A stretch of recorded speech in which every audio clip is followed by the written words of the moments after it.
जय हिंद दोस्तों, मेरा नाम तुषार है। सीजीपीएससी नॉलेज हब के इस यूट्यूब चैनल पे आप सभी का स्वागत है। आज हम लोग एक टॉपिक उठा रहे हैं, थोड़ा सा विवादास्पद है, परीक्षा में उपयोगी होगा तो किस प्रकार से परीक्षा के आधार पे इसको तैयारी करना है, किस प्रकार से उसको समझना है, उसके बारे में बात करेंगे। जी हाँ, आज हम लोग बात करने वाले हैं किसके बारे में, places of worship special provision act या प्लेसेस ऑफ वर्शिप एक्ट के नाम से आप इसको जानते होंगे, या पूजा स्थल कानून, इसके नाम से आपको पता होगा। 1991 में जो बना हुआ है, ये 1991 में कानून बना, लगभग 31 साल बाद आज इसकी दोबारा चर्चा हो रही है। तो उस समय जब ये कानून बना क्या परिस्थितियां थी, आज इसके बारे में चर्चा क्यों हो रही है, एक अधिकारी के तौर पर आपको इसमें क्या निर्णय लेने चाहिए, किस प्रकार से आपकी प्रक्रिया होनी चाहिए, इन सब चीजों को समझेंगे। संवैधानिक प्रावधान क्या है, इन सब के बारे में हम लोग चर्चा करेंगे। तो चलिए वीडियो को शुरू करते हैं।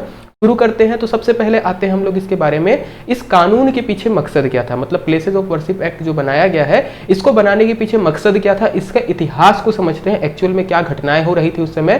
तो ये कानून के बारे में बात करेंगे। तो ये कानून तब बनाया जाता है जब राम मंदिर का मुद्दा जो है, राम मंदिर आंदोलन जो है, अपनी चरम सीमा पर पहुंच गया था। आप लोगों को पता होगा, इसके पहले जो बाबरी मस्जिद या राम मंदिर वाला जो विवादास्पद स्थल है, ऐसा कहा जाता है इतिहास में कि बाबर जो है आता है जहां पे राम मंदिर थे अयोध्या में, उसको तोड़कर मस्जिद बनवाता है। अब वो सारी ऐतिहासिक चीजें हैं, वो घटनाएं हैं, उनके बारे में हमारे पास इतिहास में कोई प्रॉपर एक स्रोत नहीं मिलते जानने को कि ये जानकारी कितनी सही है, कितनी गलत है। आंदोलन चलता है, हिंदू पक्ष क्या बोलता है कि यहाँ पर राम मंदिर था, मुस्लिम पक्ष बोलेगा यहाँ पर बाबरी मस्जिद था। तो ये जब आंदोलन चरम सीमा पर पहुंच जाता है, एकदम आर पार की लड़ाई होने वाले थे, दंगे भड़कने वाले रहते हैं, तब उस स्थिति में इस कानून को लेकर आया जाता है। कानून लाने के पीछे अगर हम लोग मकसद समझेंगे तो क्या रहेगा मकसद जी, आप ऐसा मत सोचिए कि सरकार क्या सोचती है, मकसद हम लोग देखेंगे लोक व्यवस्था को बनाए रखना।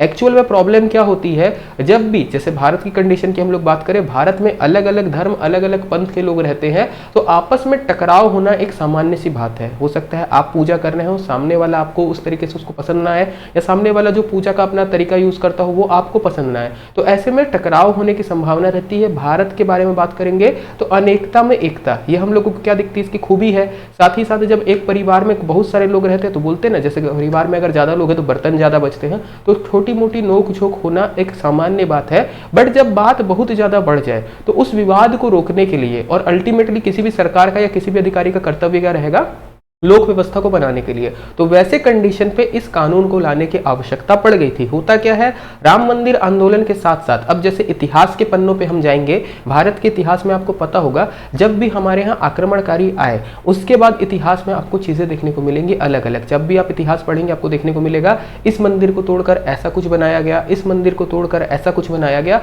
तो ये इतिहास में है, सोर्सेस अवेलेबल है, कुछ के सोर्सेस अवेलेबल नहीं है, तो मुद्दे भड़कने लगे। जब तक भारत आजाद नहीं था, अंग्रेज जब काम कर रहे थे तब की बात अलग थी। अंग्रेजों ने फूट डालो शासन करो की नीति अपनाई, हिंदू मुस्लिम को बांटा और शासन किया, वो आज भी आपको खाई देखने को मिलेगी इसी प्रकार से। तो ये आंदोलन बढ़ने लगा, और आंदोलन का प्रभाव जो राम मंदिर वाला अन्य मंदिरों और मस्जिदों में भी बढ़ने लगा कि यहाँ पर ये है मंदिर है, यहाँ पर ऐसा है, ये गलत तरीके से बना है, और बढ़ने लगा। इसके कारण इसकी आवश्यकता पड़ती है कि एक ऐसा कानून लाया जाए जो इस तरीके का जो भेदभाव हो रहा है, या इस तरीके का जो आपका प्रॉब्लम होने वाली है, लोक व्यवस्था जिससे बिगड़ सकती है, उसको रोका जाए। तो उसी के बारे में ये पूरा कानून है, इसी को हम लोगों को समझना है, ठीक है। इस समय क्या था, अयोध्या के अलावा और भी कई विवाद जो है आपको देखने को मिलेंगे, उन्हीं सबको रोकने के लिए आता है। ओके, इन्हीं चीज को विराम लगाने के लिए हमारे पास क्या है, नरसिम्हा राव, ओके याद रखिएगा, नरसिम्हा राव की सरकार रहती है, ये कानून लेकर आती है। जो अपने परीक्षा के हिसाब से प्रश्न हो सकता है, ये कानून के समय कौन सी सरकार थी, किस वर्ष ये कानून आया है, कौन प्रधानमंत्री थे। ओके, चलिए अगर संवैधानिक प्रावधानों की बात करें, इस कानून के पीछे यदि संवैधानिक प्रावधानों की बात करेंगे कि ये कानून किस तरीके के संविधान में है, कहां पर आपको देखने को मिलेगा, दो जगह पे आपको देखने को मिलेगा। एक होगा संविधान की प्रस्तावना, जब संविधान की प्रस्तावना में हम लोग बोलते हैं भाईचारा को बढ़ाइए, बंधुता को बढ़ा के रखिए, वो आपको देखने को मिलेगा। ये बंधुता बढ़ाने के लिए या भेदभाव को कम करने के लिए, लोक व्यवस्था बनाने के लिए आपको देखने को मिलेगा। इसके साथ साथ मौलिक कर्तव्य में आपको देखने को मिलेगा, 51 के ए में आपको पॉइंट मिलेगा कि हम लोगों को आपस में भाईचारे के साथ रहना चाहिए। ये जो प्रावधान है, ये दो प्रावधानों को ध्यान में रखते हुए इस कानून के पीछे हम तर्क दे सकते हैं कि कानून सही है। जो विवाद है इतिहास का विवाद है, और उसके साथ साथ जो है चीजें यहाँ पे प्रस्तावना में लिखा है हमको भाईचारे के साथ रहना चाहिए, मौलिक कर्तव्य में लिखा है भाईचारे के साथ रहना चाहिए, बंधुता बोलते हैं, भाईचारा बोलते हैं, बात एक ही चलेंगे, तो वहां पर देखने को मिलेगा। इसके अतिरिक्त ये कानून के अतिरिक्त अगर आप बात करते हैं जो विवाद की स्थिति होती है, चाहे वो राम मंदिर का मुद्दा हो या अभी जैसे ज्ञानवापी का मुद्दा चल रहा है या फिर अन्य मुद्दे हैं, अभी हम लोग पूरा डिटेल करेंगे आगे कौन कौन सा मुद्दा है, तो ये सारे मुद्दे कहाँ पे आ रहे हैं? संविधान में ऐसा कोई प्रावधान है जो इनको शक्ति देता है कि हम लोग अपने पूजा स्थल की डिमांड कर सकते हैं? जो भी हिंदू पक्षकार है या जो भी मुस्लिम पक्षकार है अपनी मस्जिदों को बचाने के लिए डिमांड कर सकते हैं। सारा का सारा आपको मिलेगा एक अनुच्छेद में। अनुच्छेद क्या है? वो 25, आर्टिकल 25। आर्टिकल 25 क्या बोलता है जी? आर्टिकल 25 बोलता है धार्मिक स्वतंत्रता का अधिकार, उपासना का अधिकार एक प्रकार से। तो हमको जहाँ पर हमारे भगवान है या हमारी आस्था का केंद्र है, हम वहाँ पर उपासना करेंगे। अगर हिस्ट्री में जाएंगे काफ़ी सारे मंदिर आपको देखने को मिलेगा, बट जो डिमांड हो रही है कुछ कुछ जगह पे हो रही है, यहाँ पे हमको चाहिए क्योंकि वो हमारे सिद्ध पीठ रहे हैं और उस समय का हमारी हिस्ट्री में नहीं हो पाया, हमने कंट्रोल नहीं कर पाया, बट हमको अब वो चीज़ चाहिए। तो आर्टिकल 25 लोगों को मौलिक अधिकार देता है, चाहे वो भारत के नागरिक में, चाहे वो हिंदू पक्षकार हो, मुस्लिम हो, किसी अन्य धर्म के हो, सभी के लिए है। ये 25 आपको भी मिलता है, मुझको भी मिलता है, किसी अन्य पक्षकार को भी मिलता है। तो इन सब में विवाद तो होना है, वो बोलेंगे हमको चाहिए और वो बोलेंगे हमको चाहिए। ऐसे में हमारे जो संवैधानिक प्रावधान हमको ध्यान रखना है, प्रस्तावना और मौलिक कर्तव्य, चाहे जो हो जाए, हमारे नागरिकों का मौलिक कर्तव्य है देश को अच्छे से बचा के रखना है, देश को टूटने नहीं देना है। प्रस्तावना में भी कुछ ऐसी देखने को मिलेगा, एकता और अखंडता, भाईचारा, ये सारे वर्ड्स जो है केवल लिखे हुए नहीं होते, इसको हमको शब्दशः पालन करना चाहिए एक देश के नागरिक होने के नाते। चलिए बात करते हैं आज की डेट में, करंट में आते हैं। ये 1991 का एक्ट आज की डेट पे जो है क्या क्या चीजें करता है, इसके पहले अगर इसका हल्का सा सार लेने की कोशिश करें कि ये क्या बोलता है, प्लेसेस ऑफ वर्शिप एक्ट ये क्या बोलता है, इसके बारे में अगर हल्का सा, तो 1991 में लागू हुआ ये एक्ट। क्या कहता है कि 15 अगस्त 1945 क्या बोलेंगे हम लोग, 15 अगस्त 1947 जब हमारा देश आजाद होता है, उसके पहले अस्तित्व में आए किसी भी धर्म या पूजा के स्थल को किसी दूसरे धर्म के पूजा या स्थल में नहीं बदला जा सकता। मीनिंग क्या है, इसका सार क्या है समझिएगा। ओके, वो एकदम नॉर्मल सी बात बोलता है। 15 अगस्त 1947 को जो पूजा स्थल जिस कंडीशन में था, उसके पहले 15 अगस्त 1947 के पहले जो पूजा स्थल जिस कंडीशन में था, आप उसके बाद उसका कन्वर्ट नहीं कर सकते, उसको किसी दूसरे धर्म में नहीं बदल सकते, इवन किसी उसी धर्म के दूसरे पंथ में नहीं बदल सकते। मान के चलिए 15 अगस्त 1947 के पहले कहीं पर कोई जैन मंदिर रही है, तो आप उसकी स्थिति को नहीं बदल सकते, उसकी आप नेचर को नहीं बदल सकते कि जैन मंदिर था तो आप उसको बौद्ध में कर दीजिए, या मान के चलिए जैन धर्म की किसी शाखा से जुड़ा है, दिगंबर जैन का है, तो आप उसको श्वेतांबर में भी नहीं कर सकते। इतना है, आप उसका किसी भी प्रकार का नेचर बदल नहीं सकते। इसके बारे में बात करता है, ये बोलता है यदि कोई इस कानून का उल्लंघन करने का प्रयास करेगा तो हम लोग सजा भी पढ़ लेते हैं, जुर्माना तो होगा, पैसे का फाइन तो लगेगा, साथ ही साथ आपको 3 साल की जेल भी हो सकती है। अगर आप कोई ऐसी कोशिश करते हैं तो 3 साल की आपको जेल भी मिलेगी। चलिए आगे बढ़ते हैं। आज की डेट में ये क्यों मुद्दा उठ रहा है? 1991 का कानून है, जब हम में से कई लोग पैदा भी नहीं हुए होंगे, जन्म नहीं लिए होंगे, तब का ये कानून है। अचानक में फिर से विवाद क्यों उठता है? तो विवाद उठने का कारण आजकल जो है बहुत सारे ऐसे चीजें हैं जहां पर डिमांड उठ रही है, जिसमें रिसेंट में आपको न्यूज में देखने को मिलेगा ज्ञानवापी मस्जिद सबसे इंपॉर्टेंट है। अभी ये सबसे इंपॉर्टेंट हॉट टॉपिक चल रहा है, ज्ञानवापी मस्जिद। इसमें क्या बोला जाता है, तो वाराणसी या बनारस या काशी बोल दीजिए, वहां की जो ज्ञानवापी मस्जिद है उसमें बोला जाता है पहले भगवान शिव का मंदिर था, उस मंदिर को तोड़कर यहाँ पर मस्जिद बनाया गया है। अगर आप वीडियो के थंबनेल में भी जाएंगे तो आपको देखने को मिलेगा, प्रॉपर एक साक्ष्य मिलते हैं कि जो मस्जिद बना है, मस्जिद की जो पीछे वाली दीवार है वो प्रॉपर मंदिर के क्षेत्र में आपको दिखेगी। पूरा जो एरिया है वहां पे मस्जिद का एरिया है, उसके चारों तरफ मंदिर है। अभी आप काशी विश्वनाथ के बारे में अगर सुनेंगे, वहीं पे वो एरिया डेवलप हुआ है। तो ऐसा बोला जा रहा है कि प्रॉपर हमारे पास साक्ष्य है इसके कि हमको यहाँ पर ये मस्जिद जो है किसी मंदिर को तोड़कर बनाई गई है। इवन वो कोर्ट में आता तो कोर्ट में प्रूफ भी हो जाएगा, बट ये एक्ट उसको रोकता है क्या, इसके बारे में बात करेंगे। और कौन से मुद्दे हैं जी? ताजमहल को लेकर भी विवाद उठ रहा है आज की डेट में। ये सारे जो करंट में टॉपिक है, मैं सारे आपको टॉपिक बता दे रहा हूँ कहाँ कहाँ उठ रहा है। मे भी किसी करंट में पूछ दे, आपको किसी एग्जाम में पूछ दे। ताजमहल को लेकर दावा क्या किया जा रहा है? अब देखो 7 अजूबे में शामिल है, हम लोग हमेशा पढ़े हैं। क्या पढ़े हैं जी? हमारे शाहजहां ने बनाया अपनी वाइफ के लिए, है ना। चलिए अब इसके बाद क्या बात उठ रही है यहाँ पर कि ऐसा हुआ नहीं है। पहले यहाँ पर क्या था, बोला जा रहा है शिव मंदिर था। अब शिव मंदिर का नाम में जो है, शिव मंदिर जो था उसका नाम क्या था, तेजो महल था, जिसको भी क्या बोलने लगे हैं, ताजमहल। ओके, तेजो महालय का नाम बदलकर ताजमहल बोल दिया गया है। इसके पीछे भी साक्ष्य दिए जा रहे हैं ताजमहल के बारे में। साक्ष्य क्या दिए जा रहे हैं, जो मतलब बातें उठ रही हैं, मैं बता रहा हूं आप लोगों को कि ये पहले क्या था, मान सिंह का महल था, जहां पर एक शिव मंदिर था, उसमें कन्वर्ट किया जा रहा है। इसके अतिरिक्त आप देखेंगे वहां पे बोलते हैं उसकी कुछ बनावट में आपको कलश वगैरह देखने को मिलेंगे, जो हिंदू धर्म का प्रतीक है, ऐसा बोला जा रहा है। उसके बाद बोलते हैं, एक दावा किया जाता है कि किसी मकबरे में प्रॉपर पानी तो नहीं गिरता, वहां पे मकबरे में पानी गिर रहा है। ये सारे विवाद के स्थल होते हैं। हाई कोर्ट में केस गया था ये वाला, हाई कोर्ट या लोअर कोर्ट में, वहां पे जिन्होंने याचिका लगाई थी उनको डांट पड़ी, फटकार पड़ी, बोला कि आप पहले इतिहास पढ़ के आइए, पीएचडी करके आइए, उसके बाद बताइएगा कि क्या है। बट इसके पीछे भी एक तर्क दिया जाता है, कोई अंग्रेज राइटर हैं, इतिहासकार हैं, उन्होंने लिखा है ताजमहल के बारे में कि वहां पे पहले शायद शिव मंदिर था, तो उसको लेकर विवाद उठता है। तो ज्ञानवापी मंदिर मस्जिद का विवाद समझ गए हम लोग, ताजमहल का विवाद समझ गए। ये 2 पॉइंट को याद रखिएगा।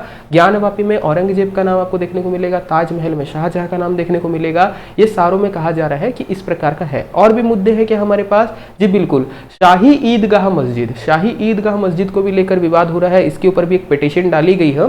इसमें क्या बोला जाता है, कृष्ण भूमि, ओके, कृष्ण जन्मभूमि स्थान के बारे में ऐसा कहा जाता है, जहां पर अभी जो शाही ईदगाह मस्जिद है वहां पर पहले जो कंस थे, कंस का जेल था। आप लोगों को पता होगा इसमें कि जो कृष्ण भगवान का जन्म है कहां पे हुआ है, जेल में हुआ है। तो कंस का महल था, वहां पर कृष्ण जन्मभूमि का है, तो उसमें जो है ईदगाह मस्जिद में है। अब कई बार आप लोगों ने नारा भी सुना होगा, है ना, रामलला हम आएंगे, मंदिर वही बनाएंगे। ये सारा जो हम लोग उठ रहे हैं, मतलब क्या बोलते हैं, एक तरीके से जो ये विवाद हो रहा है, विवाद वर्ड बोलना सही नहीं रहेगा, ये जो एक तरीके से जागरूकता आ रही है या बढ़ रहा है, इसमें कहीं ना कहीं दो जब पक्ष टकराते हैं तब एक सरकारी अधिकारी को बताना पड़ता है कि हम क्या करें।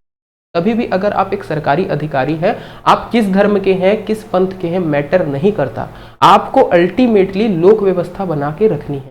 और यहीं पे आपकी सबसे बड़ी परीक्षा होती है। जो कोर्ट बोलेगा, जो सरकार बोलेगी, आपको उस हिसाब से काम करना है। अल्टीमेटली कोर्ट के निर्णय को फॉलो करना ही पड़ेगा।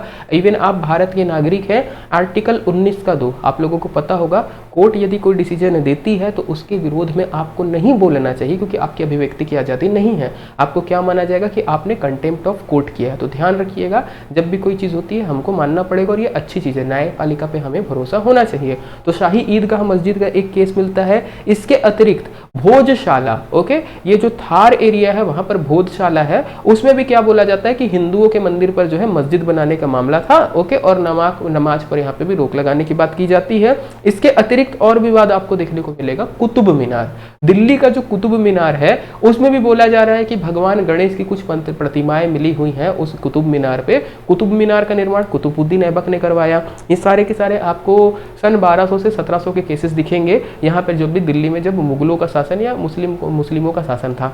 इसमें भी बोला जा रहा है ये भी पहले क्या था, मंदिर था, एक मीनार था, अब इसका नाम भी बदलकर आप विष्णु स्तंभ रख दीजिए। देखिए पिटीशन डालने वाले क्या क्या करते हैं, उनको बोलेंगे कि कोई भी जगह है जहाँ पे ये है उस पर आप करिए। हमको क्या करना है, इस एक्ट को समझना है और अपने हिसाब से काम करना है। इसके अतिरिक्त अटाला मस्जिद दिखेगा, जौनपुर में अटाला देवी का जो मंदिर है इसको तोड़कर भी मस्जिद बनाने का दावा किया जाता है। तो ये कुछ केस है जो रिसेंट में आए हैं। इसके अतिरिक्त और केसेस हैं, धीरे धीरे देखने को मिलेगा।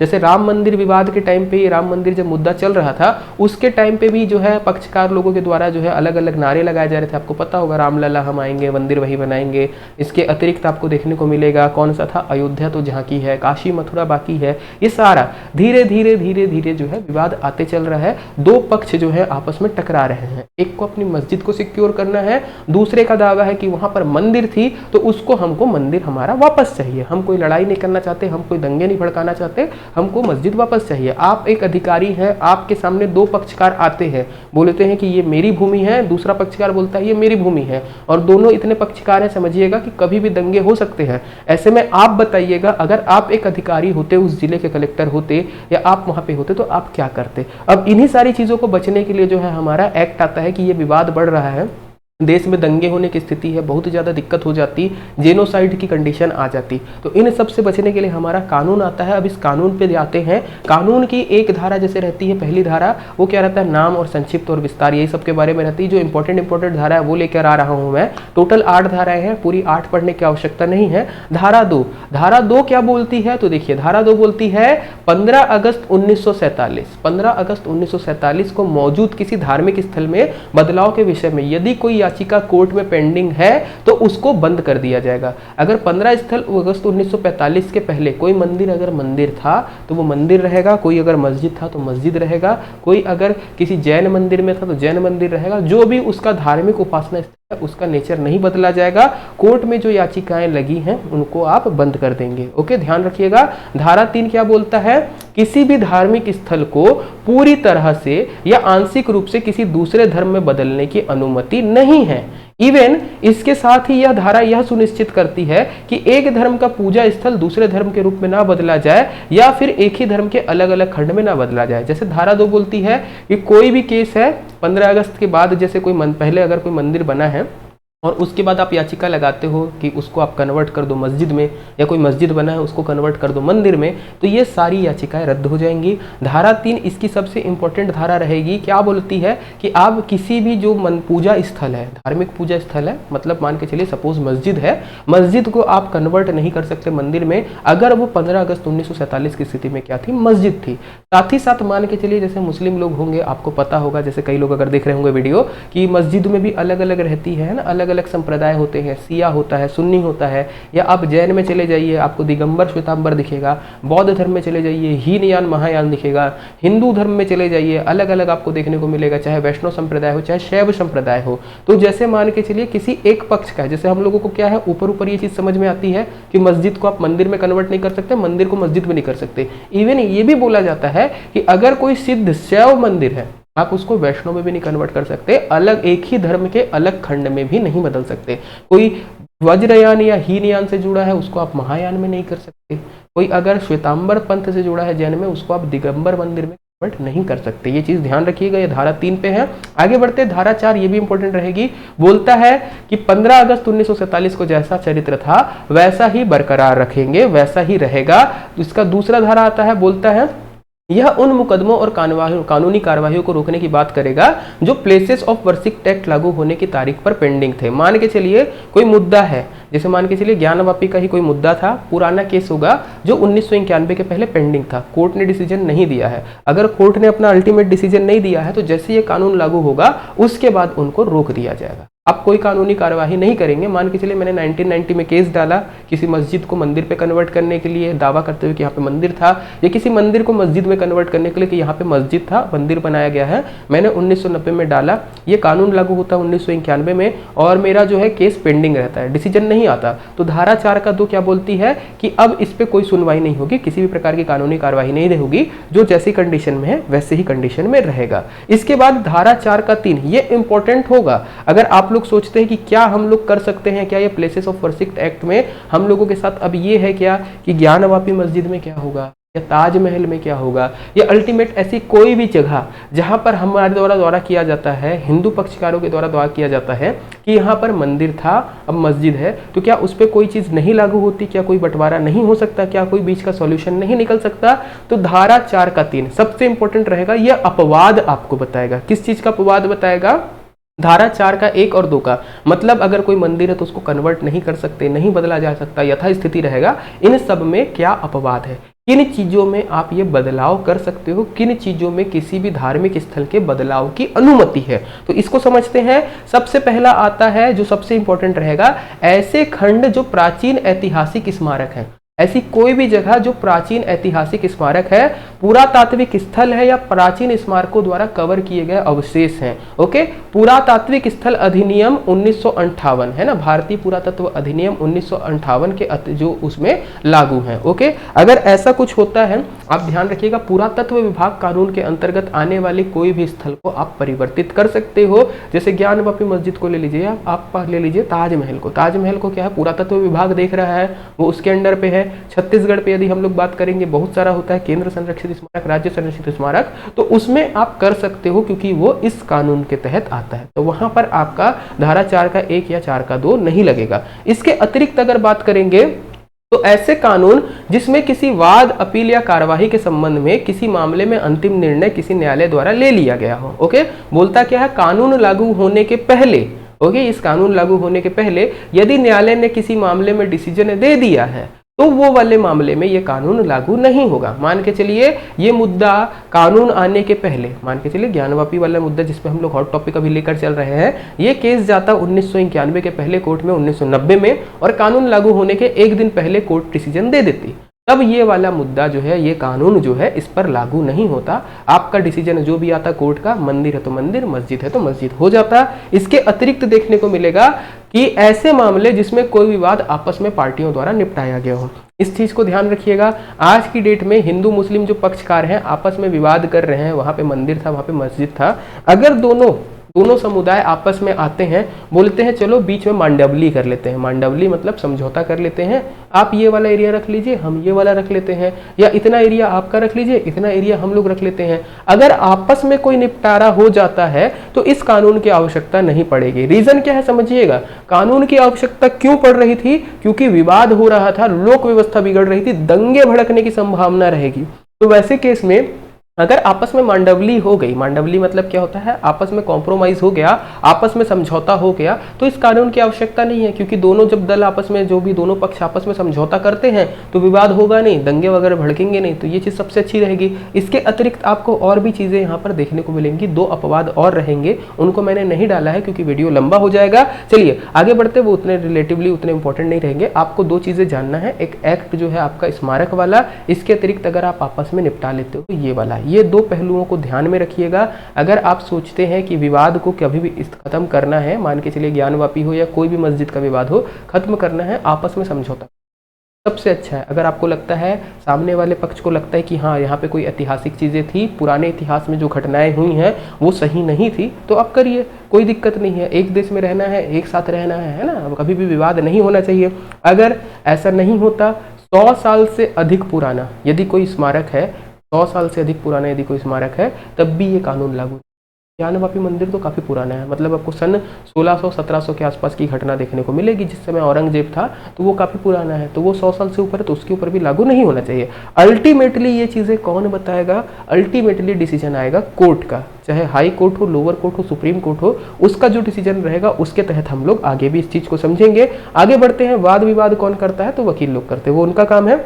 धारा 5, अगर अभी तक आप लोग समझ रहे होंगे, फिर एक क्वेश्चन आ रहा होगा सर 1991 में जब ये बात हो गई कि ये सारा चीज मंदिरों पे लगेगा, या ऐसे कोई भी केसेस है जो पेंडिंग पड़े हैं उन पर केस बंद करने की बात करता है, फिर राम मंदिर विवाद में कैसे केस हुआ, राम मंदिर या बाबरी मस्जिद वाला जो विवाद है उसमें कैसे केस आ गया, आपका डिसीजन कैसे आ गया, तो धारा 5 इस कानून की यही बोलती है ये एक्ट जो है, ये कानून जो है, राम जन्मभूमि या बाबरी मस्जिद जो विवाद था, एक जमीन का था, अगर आप लोग देखोगे तो राम जन्मभूमि विवाद और बाबरी मस्जिद विवाद एक जमीन का मुद्दा था। अगर हम लोग नॉर्मल जाएं कानून की भाषा में, तो एक जमीन है, वो किसके पक्ष में आएगी, क्या वो हिंदू पक्ष में आएगी, क्या वो मुस्लिम पक्ष में आएगी, क्या उस पर किसी प्रकार से कब्जा किया गया था या नहीं किया गया था, तो इन सब में जो कानून मुद्दे चल रहे हैं उस पर कोई भी अपील या कार्यवाही पर लागू नहीं होगा। तो राम जन्मभूमि विवाद कोर्ट केस होता है, वहां पर जीता जाता है, क्योंकि धारा 5 के तहत वो मना था। अगर आप अभी अच्छे से न्यूज को फॉलो कर रहे होंगे तो आपको बार बार एक चीज सुनने को मिलती होगी असदुद्दीन ओवैसी के द्वारा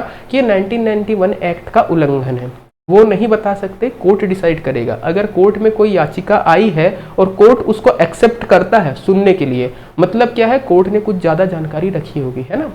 हम लोग ऐसे क्या है, न्यायालय के बारे में बोल तो सकते कि न्यायालय ने सही किया या नहीं किया, बट वो कंटेम्प्ट ऑफ कोर्ट में ना आ जाए, उसको ध्यान पे रखना है। तो बड़े लोगों की बात छोड़िएगा, अपने हिसाब से चलिएगा, है ना। कभी भी न्यायालय के डिसीजन को गलत मत बोलिएगा, न्यायालय क्या कर रहा है उसके हिसाब से हम लोग समझते हुए चलेंगे। न्यायालय ही अल्टीमेटली डिसाइड करेगा, क्योंकि यहाँ पे कुछ पक्ष है, जैसे ज्ञानवापी मस्जिद की बात आएगी, 200 साल से ऊपर हो गया, पुराना है, 100 साल से ऊपर आता है, अब एक्ट में आ रहा है क्या, ये सारी चीजें हैं।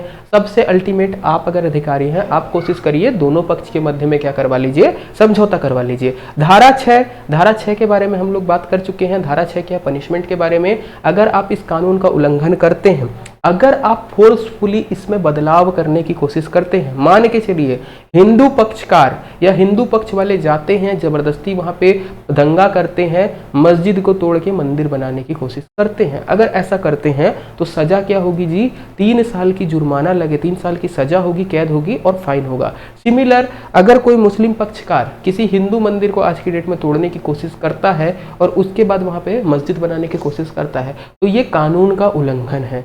कोई भी धर्म वाला किसी धार्मिक स्थल को परिवर्तित करने की, स्वरूप परिवर्तित करने की कोशिश करता है तो बेटा 3 साल के लिए नपोगे। ध्यान रखिएगा, 3 साल की सजा का प्रावधान है।